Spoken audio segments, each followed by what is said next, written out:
आखिर क्यों ईरान ने पाकिस्तान में मिसाइल्स और ड्रोन्स की बौछार कर दी है? क्यों पाकिस्तान बौखलाया हुआ है? क्या सच में पाकिस्तान का बुरा दौर चल रहा है? क्यों सन्नाटा छाया हुआ है आज पाकिस्तान में? तालिबान क्या धमकी दे रहा है पाकिस्तान को? आइए जानते हैं वीडियो में।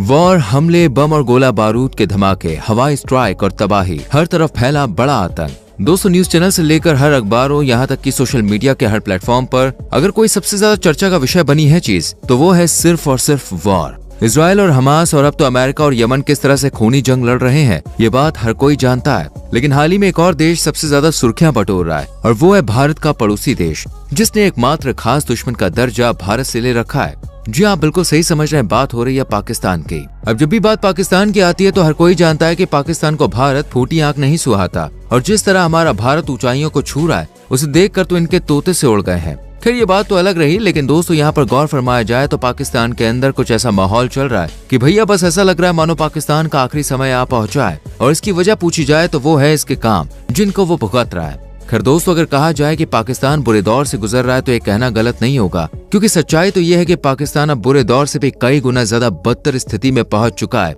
आलम कुछ ऐसा है कि आते जाते हर कोई पाकिस्तान पर हाथ साफ कर रहा है। यहाँ पाकिस्तान की दास्तान सुनाते हुए बड़े दुख के संग कहना पड़ रहा है कि पाकिस्तान के होश उड़े हुए हैं। आर्मी चीफ आसिम मुनीर की तो बोलती बंद है, वहीं आर्मी, एयरफोर्स और नेवी भी सन्नाटे में है। साथ ही जनाब अनवर उल हक कक्कर, जो पाकिस्तान के प्राइम मिनिस्टर हैं, उनके मुंह से भी लफ्ज बाहर नहीं आ पा रहे। और पाकिस्तान की तारीफ में क्या ही बोला जाए। वहीं वजह पूछे तो इन सब की वजह है पाकिस्तान के ऊपर किया गया एयर स्ट्राइक। और यहाँ सोचने वाली बात तो ये है कि ये एयर स्ट्राइक उसके किसी खास दुश्मन की तरफ से नहीं हुई है, बल्कि किसी समय पर उसके खास दोस्त या कह लीजिए सगे भाई की तरह उसके कंधे से कंधा मिलाकर खड़े ईरान देश की तरफ से हुई है। सुनकर थोड़ा अटपटा लग रहा होगा ना? अभी आगे दोस्तों और भी लगेगा, बस वीडियो में बने रहिए।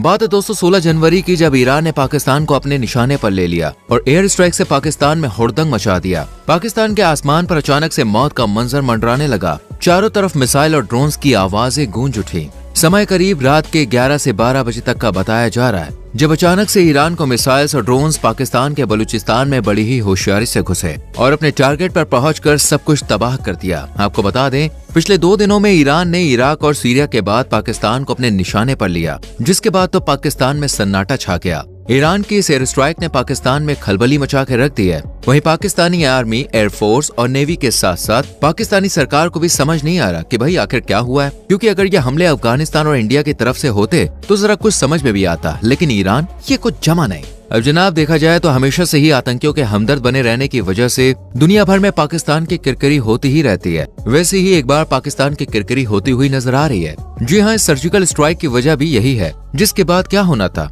भारत और अमेरिका के बाद अब तो ईरान ने भी घुसकर आतंकियों के ठिकानों पर तबाही मचा दी है। यह खास बात तो यह है कि ईरान पाकिस्तान के साथ बॉर्डर शेयर करने वाला देश भी है। तो फिर ऐसा क्यों, जानेंगे ये। इससे पहले हम ये जान लेते कि इन हमलों के लिए ईरान का क्या कहना है। दोस्तों, ईरान की बात करें तो भाई ईरान तो खुलकर सामने आ रहा है। उसने तो इस सर्जिकल स्ट्राइक को खुल के स्वीकार किया है। वेल, एक बात तो सच है कि ईरान के द्वारा किए गए हवाई हमले के बाद न सिर्फ पाकिस्तान के दुश्मन की लिस्ट में एक और नाम जुड़ा है, बल्कि इस हमले ने तो पाकिस्तान को बेनकाब भी कर दिया है। यानी ये मुल्क एक बार फिर से आतंकियों को पालने पोसने के आरोप से घिर चुका है। वेल, अब यहाँ पर हम ये समझने की कोशिश करते हैं कि आखिर ईरान ने पाकिस्तान पर हमला करने का प्लान क्यों बनाया, जबकि एक समय पर ये तो सगे भाई से भी बढ़कर थे।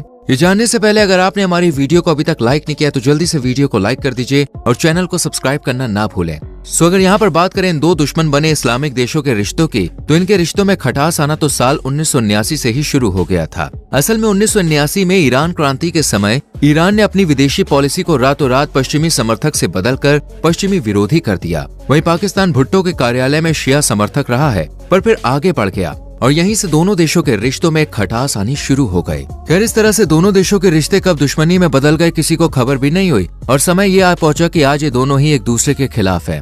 वहीं इस हमले के बारे में बात करें तो खबरों के अनुसार ईरान ने इस हमले में आतंकवादी समूह जैश अल अदल के 2 ठिकानों को तबाह किया है। इससे पहले ईरान ने इराक और सीरिया में ईरानी विरोधी आतंकवादी समूहों के खिलाफ हमले शुरू कर दिए थे, जिसके बाद निशाना बना पाकिस्तान। खबरों के अनुसार ईरान के विदेश मंत्री हुसैन आमिर अब्दुल्लाहियान का कहना है कि जैश अल अदल समूह पाकिस्तान की सरजमी से अपने नापाक कामों को अंजाम दे रहा है, जिसको इन हमलों से निशाना बनाया गया है। यहाँ पर एक सवाल जरूर आ रहा होगा कि आखिर ये जैश अल अदल है कौन? तो आपको बता दें, जैश अल अदल एक सुन्नी आतंकवादी और बलूची अलगाववादी संगठन है जो ज्यादातर दक्षिण पूर्वी ईरान में ऑपरेट होता है। लेकिन अब तो इसके बहुत से कैंप पाकिस्तान के अंदर बलूचिस्तान में, जहां सुन्नी बलूची अच्छी संख्या में है। यही नहीं दोस्तों, बड़ी बात तो यह है कि ये संगठन कई बार ईरान में सैन्य अफसरों के खिलाफ कई हमलों की जिम्मेदारी ले चुका है। ऐसा ही आरोप पाकिस्तान पर लगा है। उसका कहना है कि इस आतंकी समूह को पाकिस्तान के बलूचिस्तान प्रांत के कुछ हिस्सों में शरण दे रखी है, जिनका इस्तेमाल ईरान के खिलाफ किया जा रहा है। वहीं इस संगठन का कहना है कि ये एक अलगाववादी संगठन है जो सिस्तान और बलूचिस्तान प्रांत के फ्रीडम और बलूच लोगों के अधिकारों के लिए लड़ रहा है। आपको बता दें, ईरान ही नहीं, जापान, न्यूजीलैंड और अमेरिका ने भी इसे आतंकवादी संगठन की लिस्ट में रखा है। और यही वजह है कि जिससे आज ईरान की मिसाइल्स और ड्रोन्स पाकिस्तान के आसमान में तबाही मचा रहे हैं। पाकिस्तान तो भैया पूरी तरह से बौखला गया। वही पाकिस्तान के मीडिया के मुताबिक ईरान के अंदर BLA यानी कि बलूचिस्तान लिबरेशन आर्मी और BLF यानी कि बलूचिस्तान लिबरेशन फोर्स जैसे बलूच अलगाववादी उग्रवादी समूह एक्टिव है, जो पाकिस्तान विरोधी एक्टिविटीज को अंजाम देते हैं। पाकिस्तान का दावा है कि ये ईरान में रहकर पाकिस्तान के खिलाफ साजिश रचते हैं और हमले करते हैं। साथ ही पाकिस्तान ये भी दावा करता है कि ईरान ऐसे संगठनों को आश्रय देकर उनकी मदद करता है, लेकिन ईरान ने हर बार इन दावों को नकारा है। फिर वीडियो में दोस्तों हमने एक और बात कही थी कि भाई साहब, पाकिस्तान का बुरा नहीं बल्कि बहुत ही बुरा या कह लीजिए बस से बदतर समय है, क्योंकि यहाँ से दुश्मन ने एक तरफ से नहीं बल्कि चारों तरफ से घेर लिया है। जैसे तालिबान को ही ले लीजिए। असल में अफगानिस्तान में जब से तालिबान सत्ता में आई है, तब से ही अफगानिस्तान और पाकिस्तान की पुरानी दोस्ती दुश्मनी में बदलनी शुरू हो गई है। असल में तालिबान के सत्ता में आने से पहले आलम कुछ ऐसा था कि अफगान तालिबान पाकिस्तान के प्रभाव से काम करते थे। पर कहते हैं ना दोस्तों, सत्ता मिलते ही अच्छे लोग बदल जाते हैं। ऐसे ही कुछ यहाँ पे भी हुआ। अब वो पाकिस्तान के साथ बराबरी चाहते हैं। इन्हीं कुछ वजहों के चलते इनमें अक्सर झड़प होती रहती है। पिछले साल यानी कि 2023 को ही ले लीजिए। कई बार ऐसा हुआ जब सीमा पर पाकिस्तान के सैनिक और अफगान के तालिबानी आमने सामने आए। आपको बता दें, इस झड़प में कई लोगों ने अपनी जान भी गंवा दी। वैसे इसकी सबसे बड़ी वजह ये भी है कि अफगानिस्तान डूरंड लाइन को नहीं मानता। डूरंड लाइन पाकिस्तान के साथ लगी सीमा है। अब क्योंकि तालिबान इसे नहीं मानता, इसलिए पाकिस्तान जब भी इस लाइन पर मोर्चाबंदी को मजबूत करने की कोशिश करता है, तभी यहाँ पर विरोध होना शुरू हो जाता है। खैर, इतने समय से दोस्तों पाकिस्तान हर तरह से इन्हें झेल रहा था कि अचानक ईरान की तरफ से सर्जिकल स्ट्राइक से उसके होश उड़ गए। चलो, इनसे किसी भी तरह पाकिस्तान निपटने का प्लान बनाता है और इस मामले को शांत करता है, लेकिन उससे पहले ही तालिबान ने पाकिस्तान पर दबाव बनाना शुरू कर दिया। जी हाँ, कहा था ना, पाकिस्तान का आलम कुछ ऐसा है कि आते जाते हर कोई पाकिस्तान पर हाथ साफ कर रहा है। तालिबान ने फुल जोश में आकर पाकिस्तान को धमकी दे दी है। ये धमकी अफगान ट्रांसपोर्ट के वीजा मुद्दे पर पाकिस्तान के साथ सीमा को बंद करने की है।